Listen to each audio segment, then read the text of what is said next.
Hey everyone! Are you ready to take your English listening skills to the next level? In today's video, we've put together a fantastic listening practice session designed to help you understand native speakers more easily. Grab a cup of coffee, sit back, and let's improve your English together. Don't forget to hit that subscribe button so you never miss a lesson. Let's get started. Chloe, how many times have you said yes to someone when your brain was screaming no? Honestly, Alex, more times than I care to count. It happens almost every single week. It is astonishing how quickly that word leaves our mouth before we even process what we are agreeing to. You say yes in 2 seconds, and then spend the next 3 days regretting it deeply. I did that exact thing last Friday when a colleague asked me to cover their entire weekend shift. Did you actually end up giving up your whole weekend for them? I did, and I spent Saturday night staring at the ceiling, feeling resentful and totally drained. That is the worst feeling because the anger isn't even at them, it's mostly directed at yourself. Precisely. They just asked a simple question, and I was the one who failed to protect my own time. Why do you think it is so hard for us to just say no up front? I think we are terrified of being viewed as difficult, selfish, or unhelpful. That makes total sense. We have been conditioned since childhood to always be polite and accommodate others. Growing up, saying no to adults or authority figures was often labeled as disobedience or disrespect. So as adults, we carry that exact same conditioning into our friendships, workplace relationships, and careers. We confuse setting healthy personal boundaries with being mean or unkind to people. In reality, setting a boundary is just being honest about your actual capacity and energy levels. Why does that heavy wave of guilt hit the moment we even think about refusing a request? Guilt comes from the false belief that other people's happiness and convenience are our direct responsibility. When you put it that way, it sounds completely unreasonable, yet we fall into that mental trap constantly. We place everyone else's needs, comfort, and schedules entirely above our own well-being. I notice that every time I say yes to avoid feeling guilty, I end up feeling resentful later on. Resentment is actually a clear warning signal that a personal boundary has been crossed or ignored. So resentment is basically the steep tax we pay for trying to please everyone around us. Exactly, and that tax ends up costing us our valuable time, our energy, and our mental peace. Have you ever had a situation where saying yes ended up hurting your relationship with someone? Yes, because I said yes to helping a friend move, but I was so exhausted that I was irritable all day. So trying to be nice actually made you present a worse version of yourself to your friend. It really did. It would have been far better to decline politely than to show up with negative energy. That is such a crucial realization. A half-hearted yes is often far worse than a clear, respectful no. When you give a fake yes, people can sense that you don't truly want to be there with them. It damages genuine trust because people can tell when you are not being completely authentic with them. Short-term discomfort might last 10 seconds, but unspoken resentment ruins relationships for months.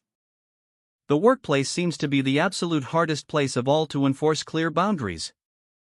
Workplace dynamics make it feel like saying no could cost you a promotion or even your job security. When your manager asks if you can take on an extra project, saying no feels almost impossible. Many employees worry that refusing extra work will make them look lazy or uncommitted to the team. I used to accept every single extra task because I wanted to prove my dedication to the company. What ended up happening when you kept taking on all that extra workload continuously? I hit a massive wall of burnout, my work quality dropped, and I felt completely exhausted every day. That is the ironic part. When you say yes to everything, the quality of all your work eventually suffers. You spread yourself so thin that you cannot perform well on the primary tasks that actually matter most. Managers often keep giving work to the most reliable person until that person completely breaks down. It becomes a toxic cycle where your efficiency is rewarded with an endless overload of extra work. That is why establishing workplace boundaries is essential for long-term career sustainability and health. How can someone say no to their boss without sounding disloyal, uncooperative, or lazy? You have to frame the refusal around productivity, quality, and business priorities rather than personal laziness. Can you give me a concrete example of how that conversation would actually sound in practice? Instead of saying, "I can't do this," you say, "I want to deliver great results on Project A, so taking on Project B will lower the quality of both." That completely shifts the focus from your personal willingness to the actual professional standard of work. It shows that you care about high standards and managing your professional output responsibly. Let me break down 3 concrete strategies people can start using right away in their daily lives. I love practical strategies. What is the very first method you usually recommend to people? The first strategy is creating a buffer zone by delaying your immediate response instead of answering on the spot. What does a buffer zone look like in practice during a live face-to-face conversation? Instead of answering immediately, you say, "Let me check my calendar and current commitments, and I will get back to you." That buys you valuable time to think clearly away from the pressure of the live moment.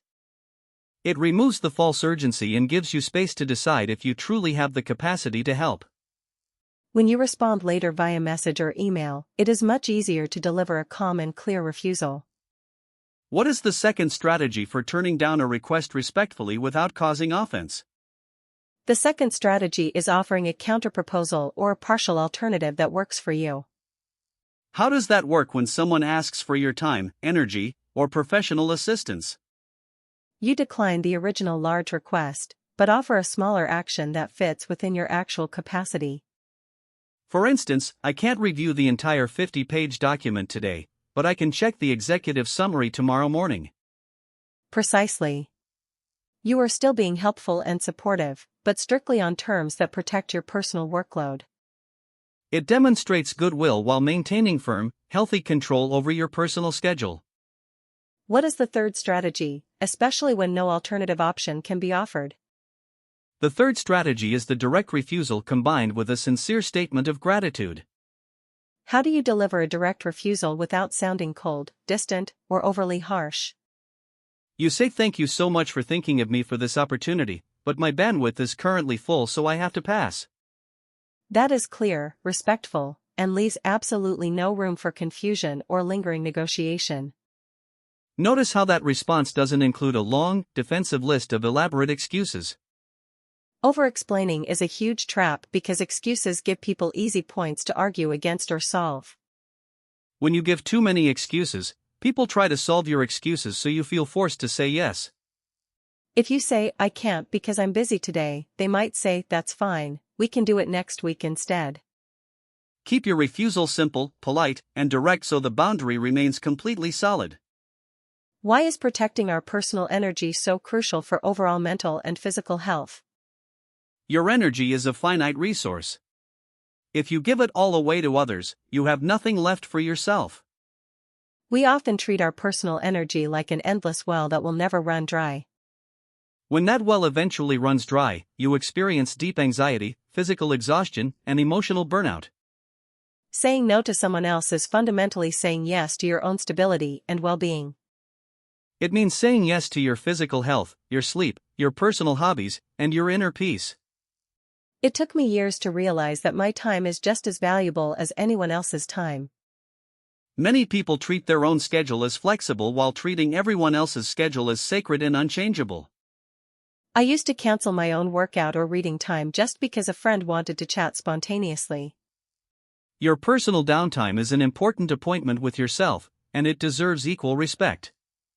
If you don't honor your own schedule, you can't expect other people to honor it either. When you begin respecting your own time, others naturally start respecting your time as well. Boundaries are essentially instructions that teach people how they are allowed to treat you. Without boundaries, people will take as much as you allow them to take, often without even realizing it. Most people aren't malicious, they are simply focused on fulfilling their own immediate needs. It is entirely up to you to guard the door to your personal energy reserve at all times. What should someone do when they feel that uncomfortable pit in their stomach right after saying no? You have to learn to sit with that temporary discomfort rather than rushing back to fix or undo it. The immediate temptation is to take back the no just to make the awkwardness go away instantly. That temporary awkwardness is just the feeling of breaking an old habit of chronic people-pleasing. It helps to remind yourself that feeling uncomfortable doesn't mean you made a mistake or did something wrong. Discomfort is a completely normal side effect of personal growth and standing up for your personal limits. What if the other person gets noticeably angry, offended, or disappointed by our boundary? Their disappointment is their own emotional experience to process, not a problem for you to fix. That is a tough truth for many people to swallow, especially highly empathetic or sensitive individuals. You are responsible for being respectful in your communication, but not for controlling their emotional reaction. If someone gets angry because you set a healthy boundary, it shows they benefited from your lack of boundaries. People who truly care about your well-being will respect your limits once they understand them.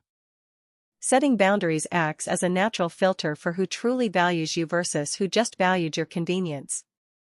That is so true. The right people in your life will always encourage you to rest and care for yourself. How can someone practice setting boundaries in low-stakes everyday situations to build confidence? Start small in daily scenarios where the emotional stakes and consequences are very low. What would be a good small scenario for someone to practice on first? Say no when a cashier asks if you want to sign up for a store credit card or rewards program. Or politely say no when a waiter offers dessert and you are already completely full. Practicing on strangers builds the mental muscle you need for tougher conversations with close friends or family. It gets your brain accustomed to hearing and speaking the phrase without triggering heavy emotional anxiety. Over time, saying no starts feeling as natural, neutral, and easy as saying yes. You begin to see no as a neutral decision rather than a dramatic conflict or rejection. It frees up so much time to focus on what truly aligns with your core goals and personal values. When you stop saying yes to everything blindly, your yes actually gains real value and weight. People appreciate your agreement much more because they know it is genuine, sincere, and fully committed. You become far more reliable because you only commit to things you can actually deliver on successfully. That creates deeper trust and healthier relationships across every single area of your life. Chloe, have you ever struggled with setting boundaries with close family members? Family boundaries are definitely the hardest ones to maintain because of deep emotional history and expectations. Family members often feel entitled to your time, financial decisions, and personal life choices. When family asks for favors, saying no comes with an extra heavy layer of guilt and pressure. I remember when my relative assumed I would pet sit for 2 weeks during my busiest work season. Did you manage to decline the favor or did you end up agreeing out of pure obligation? I actually told them that my current work schedule wouldn't allow me to give their pet proper care. That was a brilliant angle because you focused the issue on the welfare of the pet. It reduced potential conflict because it didn't feel like a harsh personal rejection of them. Finding creative, practical framing makes boundary setting so much smoother for everyone involved. What about social boundaries with friends who constantly want to go out or chat for hours? Social exhaustion is very real, especially for introverts who need quiet solitary time to recharge. I used to force myself to go to every social gathering because I was terrified of missing out. The fear of missing out drives so many people to overcommit socially until they break. Eventually, I realized that attending social events while completely drained made me terrible company anyway. It is much better to attend fewer gatherings when you can actually be present, engaged, and energetic. Now, if I need rest, I tell my friends I need a quiet night and to recharge, but let's catch up next week. True friends who care about you will always understand that and support your need for rest. At its core, setting boundaries is an act of radical self-respect and self-preservation. If you don't value your own time, health, and mental peace, no one else will do it for you. We teach other people how to treat us by what we tolerate and accept in our interactions. When you constantly sacrifice your needs for others, you signal that your feelings don't matter. That creates an unhealthy pattern where people continually take advantage of your generosity without realizing it. Breaking that pattern requires taking full ownership of your personal space and time. It requires shifting from a mindset of seeking constant external approval to a mindset of self-preservation. Seeking everyone's approval is an impossible goal that guarantees constant dissatisfaction and burnout. You can be the kindest, most generous person in the world, and some people will still be unsatisfied. So you might as well prioritize your own mental peace and physical well-being first. When your cup is full, any generosity you give comes from a place of genuine abundance rather than resentful obligation. Generosity given out of abundance feels joyful, while generosity given out of obligation feels bitter. That single distinction completely changes how we experience helping and giving to others. Giving should always feel like a choice you make, not a heavy sentence you are forced to serve. Let's provide some clear scripts that people can memorize and use in daily life right away. Having pre-planned scripts is so helpful because people often freeze when put on the spot unexpectedly. What script can someone use when a friend or relative asks to borrow money unexpectedly? You can say, "I have a strict personal rule about not lending money to friends, but I support you in finding a solution." That sets a firm rule while keeping the personal relationship intact and respectful. Having personal rules removes the feeling that you are picking on or rejecting that specific person. What script works well when a coworker asks you to take over their project last minute? You can say, "My priorities for today are already locked in, so I won't be able to assist this time." That is clear, professional, and leaves no room for debate, guilt, or haggling. What about when someone invites you to an event you simply don't want to attend? You can say, "Thank you so much for the invite, but I won't be able to make it." Notice how simple that is, no lengthy excuses, fake sickness stories, or complicated drama required. Lying or making up complex excuses creates unnecessary stress and a potential web of lies. Simple, polite honesty is always the most sustainable long-term strategy for living guilt-free. What about boundaries in romantic relationships and dating? Dating is where people often abandon their boundaries fastest because they want to impress a potential partner. People change their schedules, drop their hobbies, and agree to things they hate just to be liked. That sets a dangerous foundation because you are building a relationship on a fake persona. If you pretend to enjoy things or accept behavior you dislike early on, resentment builds up later. It is so much healthier to communicate your boundaries early, like how often you text or when you need personal space. A partner who truly respects you will appreciate your clarity and independence. If someone gets pushy or insecure when you set a gentle boundary in dating, that is a massive red flag. It shows early on how they will treat your autonomy in the future. We should also talk about digital boundaries with smartphones and messaging apps. Instant messaging creates a false expectation that everyone must be reachable 24 hours a day. People feel guilty if they don't reply to a message within 5 minutes of receiving it. That constant connectivity keeps our nervous system in a state of continuous high alert. Setting a boundary like putting your phone on Do Not Disturb mode after 8 p.m. makes a huge difference. You don't owe anyone an instant response unless it is a genuine life or death emergency. Replying when you actually have the time and focus leads to much higher quality conversations. It trains people to expect thoughtful replies rather than instant, rushed reactions. Learning to say no is a continuous journey that requires constant practice and patience. You won't get it perfect every single time, and that is completely fine and normal. Every single time you successfully set a boundary, you strengthen your self-worth and self-trust. You gain back precious hours of your life to spend on what truly matters to your heart. You protect your mental space and build far healthier, more honest relationships with everyone around you. So the next time your brain is screaming no, honor that voice and speak your truth with confidence. Thank you for this deeply insightful conversation, Chloe. It was really empowering. Thank you, Alex. Here is to setting better boundaries and living completely guilt-free lives.